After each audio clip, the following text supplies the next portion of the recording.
ତମ ସମସ୍ତଙ୍କୁ ମୁଁ ସ୍ୱାଗତ କରୁଛି ମୋ ୟୁଟ୍ୟୁବ ଚ୍ୟାନେଲ ଦ +2 ସେକେଣ୍ଡ ଇୟର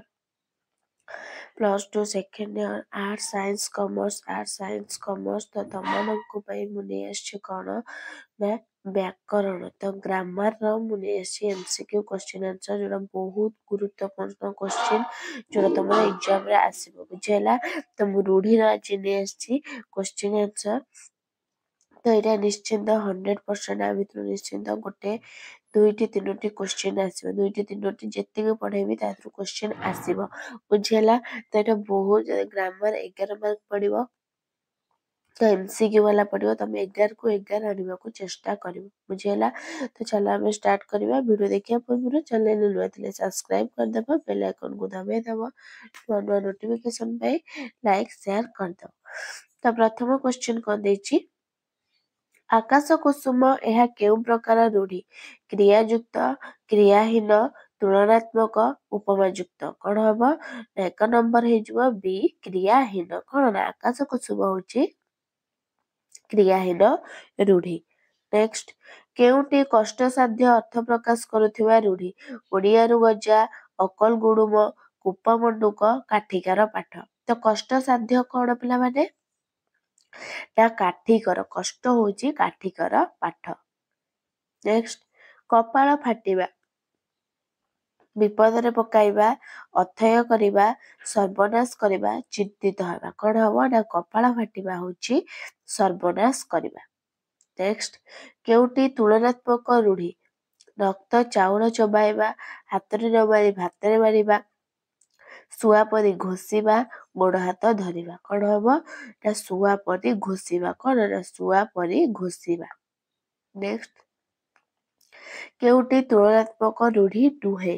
କୁକୁର ପରି ଧାଇଁବା, ଚୋକ ପରି ଲାଗିବା, କୁମ୍ଭୀର କାନ୍ଦଣା, ଖୁଣ୍ଟ ପରି ଛିଡା ହବା। କଣ ହବ ପିଲାମାନେ? ନା ତୁଳନାତ୍ମକ ରୂଢି ନୁହଁ ହଉଛି କୁମ୍ଭୀର କାନ୍ଦଣା ହଉଛି ତୁଳନାତ୍ମକ ରୂଢି ନୁହଁ। ତ ନେକ୍ସଟ କଣ ହେଲା ନା ଖିଅ କାଢିବା। ତ ଖିଅ କାଢିବା କଣ ହବ ପିଲାମାନେ? ଗୁହାରି କରିବା, କଥାକୁ ଘାଣ୍ଟି, ଦୋଷ ଖୋଜିବା, ଦୁଷ୍ଟାମି କରିବା, ସର୍ବନାଶ କରିବା। ଖିଅ କାଢିବା। ଖିଅ କାଢିବା ତା ମାନେ କଣ ହଉଛି ପିଲାମାନେ? ରୂଢିର ଅର୍ଥ କଣ ଆମେ ଖିଅ କାଢିବା?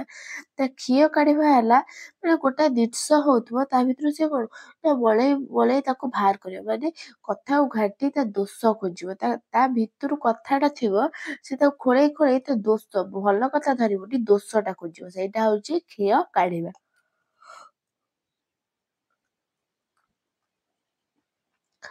ନେକ୍ସଟ, କେଉଁଟି କ୍ରିୟାଯୁକ୍ତ ରୂଢି? ଫଟା କପାଳ, କଳା କନା ବୁଲାଇବା, ଓଡ଼ିଆରୁ ଗଜା, ଆକାଶ କୁସୁମ। ତ କ୍ରିୟାଯୁକ୍ତ ରୂଢି କୋଉଟା ପିଲାମାନେ? ନା କଳା କାନ ବୁଲେଇବା ହଉଛି କଣ ନା କ୍ରିୟାଯୁକ୍ତ ରୂଢି। ନେକ୍ସଟ, ବିପଦକୁ ଡାକି ଆଣିବା, ଖାଇବା ପତରରେ ଧୂଳି ଦେବା, ଚାଲିଲା ଶଗଡ଼ରେ ହାତ ଦେବା, ନାଟର ଗୋବର୍ଦ୍ଧନ, ଆ ବଳଦ ମତେ ବିନ୍ଧ। କଣ ହବ ପିଲାମାନେ? ନା ଆ ବଳଦ ମତେ ବିନ୍ଧ। ବିପଦକୁ ଡାକିବା ମାନେ ଆ ବଳଦ ମତେ ବିନ୍ଧ। ନେକ୍ସଟ, ଅରଣ୍ୟ ରୋଦନ ଏହି ରୂଢିଟିର ଅର୍ଥ କଣ? ମୂଲ୍ୟହୀନ କଥା, ବୃଥା ପ୍ରାର୍ଥନା, ଅନ୍ୟାୟ ବିଚାର, ଆପ୍ରାଣ ଉଦ୍ୟମ। କଣ ହବ ନା ବୃଥା ପ୍ରାର୍ଥନା। ଅରଣ୍ୟ ରୋଦନ ହଉଛି ବୃଥା ପ୍ରାର୍ଥନା। ନେକ୍ସଟ, ଆଖି ପକାଇବା କି ପ୍ରକାର ରୂଢି? କ୍ରିୟାହୀନ, କ୍ରିୟାଯୁକ୍ତ, ତୁଳନାତ୍ମକ, ଉପମା ଯୁକ୍ତ। କଣ ହବ ପିଲାମାନେ? ନା କ୍ରିୟାଯୁକ୍ତ। ଆଖି ପକାଇବା ହଉଛି କ୍ରିୟାଯୁକ୍ତ। ନେକ୍ସଟ, ବହୁ ଅବାନ୍ତର କଥା କହିବା ଏହି ଅର୍ଥ ବୁଝାଉଥିବା ରୂଢିଟି ଚିହ୍ନା। ବହୁ ଅବାନ୍ତର, ଏ ଘର ମାଉସୀ ସେ ଘର ପିଉସୀ, ଅରଣ୍ୟ ରୋଦନ, ଅନ୍ଧ ବୁଝାମଣା, କୁହାମୁଣ୍ଡା କପିଳା। କଣ ହବ ପିଲାମାନେ? ତା କୁହାମୁଣ୍ଡା କପିଳା। ବହୁ ଅବାନ୍ତର କଥା କହିବା।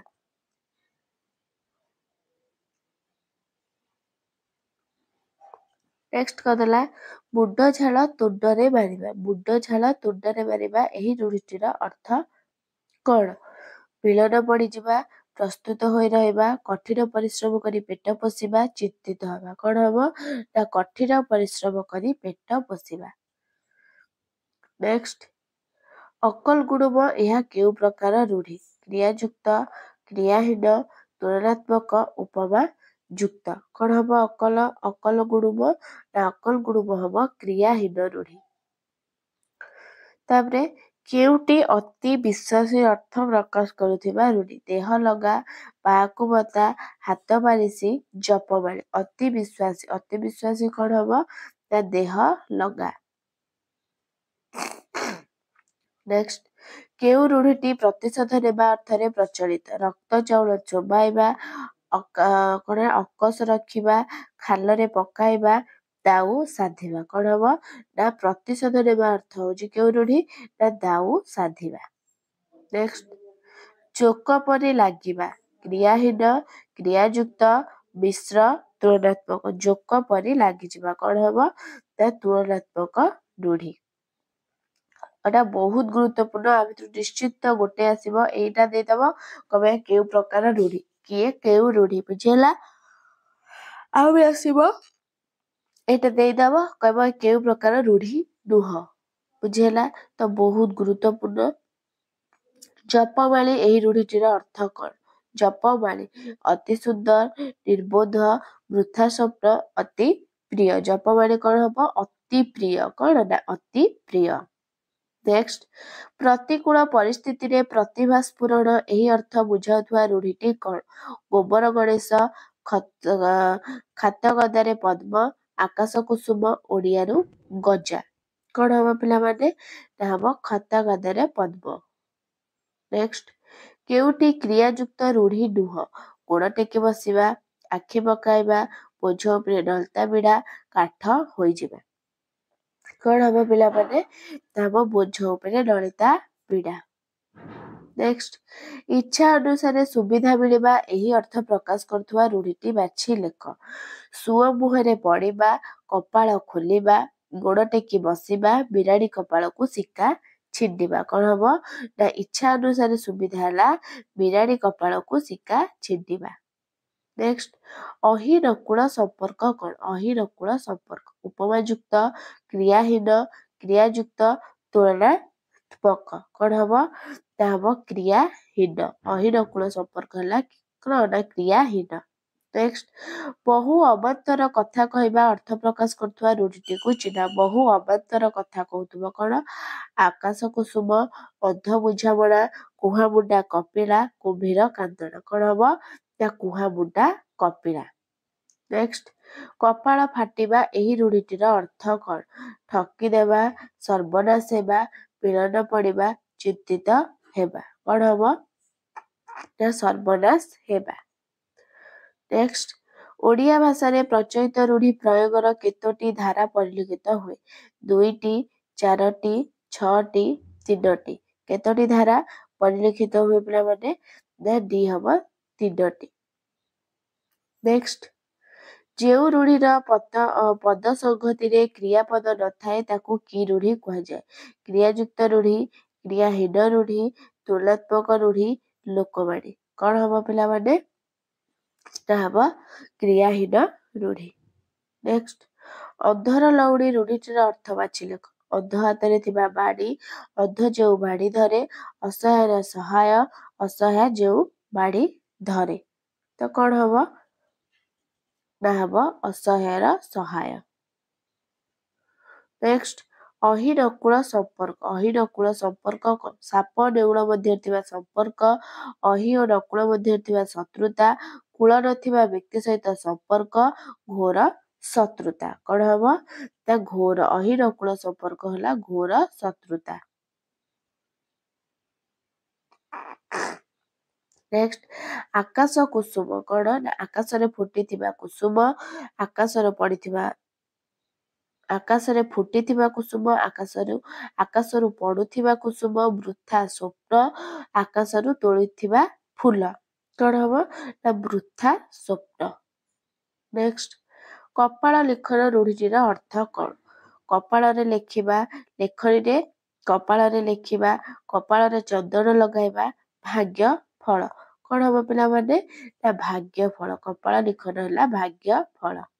ନେକ୍ସଟ, ଜପମାଳି ରୂଢ଼ିଟିର ଅର୍ଥ ଲେଖ। ମାଳି ଜପିବା, ଜପୁଥିବା ମାଳି, ଅତି ପ୍ରିୟ, ମାଳି ଧରି ଜପିବା। कौन हम ता हम सी हम अति प्रिय बुझीला। नेक्स्ट लोलुप दृष्टि पकाइबा एही अर्थ बुझाउथुवा रूढ़ीटी लेख आखि देबा आखि पकाइबा आखि रखिबा दृष्टि पकाइबा कौन हम ना आखि पकाइबा। नेक्स्ट पसंद करबा एही अर्थ बुझाउथुवा रूढ़ीटी लेख आखि की पाइबा आखि बुलाइबा आखि खोलिबा कौन हम ना हम आखि की पाइबा। नेक्स्ट भल बेल पड़िबा एही अर्थ बुझाउथुवा रूढ़ीटी कौन कपाळ फाटिबा कपाळ खोजिबा कपाळ खोलिबा कपाळ देखिबा कौन हम ना कपाळ खोजिबा। नेक्स्ट आश्चर्य हवा ए अर्थ बुझाउथुवा रूढ़ीटी कामरे हाथ देबा कानरे हाथ देबा मुहरे हाथ देबा काठ होइजिबा कौन हम ना कानरे हाथ देबा। नेक्स्ट विनम्र गुहारी करिबा एही अर्थ प्रकाश करुथुवा रूढ़ीटी लेख गोड़ टेकी बसिबा नम्र भावरे कहिबा गालरे हाथ देबा गोड़ हाथ धरे विनम्र गुहारी करिबा माने कौन पिला माने ना हम गोड़ हाथ धरिबा। नेक्स्ट ता बापा चिरदिन पई डैक्स उपयुक्त रूढ़ी व्यवहार करी शून्यस्थान पूरण कर आखि बुझिले ता बापा चिरदिन पई आखि बुझिले ता बापा चिरदिन पई आखि बुलाइले ना ता बापा चिरदिन पई आखिरे धूଳି देले ना ता बापा चिरदिन पई आड़ आखिरे चाहिए तो एटा कौन हम ना हम ता बापा कौन ना चिरदिन पई आखि की बुझिले माने एटा हम। तापरे रोगी सेवा कला बेले डैश उचित नुह चिता काटिबा नाक छिंचाड़िबा नाक टेकिबा नाकेदम करिबा तो पिला माने कौन होची सीटा होची नाक टेकिबा तो जने तो नाकेदम करदवा रोगीटी को असहाय ना एटा हम नाक टेकिबा। नेक्स्ट ए कार्यटी करिबा तुम पक्षे डैश काठिकर पाठ आकाश कुसुम पाकु बता ने कपाळ लिखन कौन हम ना हम कपाळ लिखन। तापरे नेक्स्ट से मो संपत्ति उपरे डैश आखि देइछि आखि पकाइछि आखि बुलाइछि आखि बुझेछि कौन हम पिला माने एटा कौन हम ना हम बी आखि पका से मो संपत्ति उपरे आखि पकाइछि।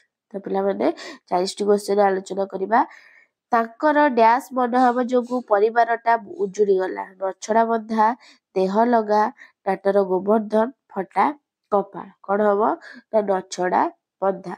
तो 40टी क्वेश्चन आलोचना हम नेक्स्ट क्लास को आउ 40टी आलोचना करदबा तापरे अन्य प्रकार ग्रामर आनिबा बुझेला। तो पिला माने वीडियोटी भल लागिथिले लाइक शेयर सब्सक्राइब कर दियो रहउची धन्यवाद जय जगन्नाथ।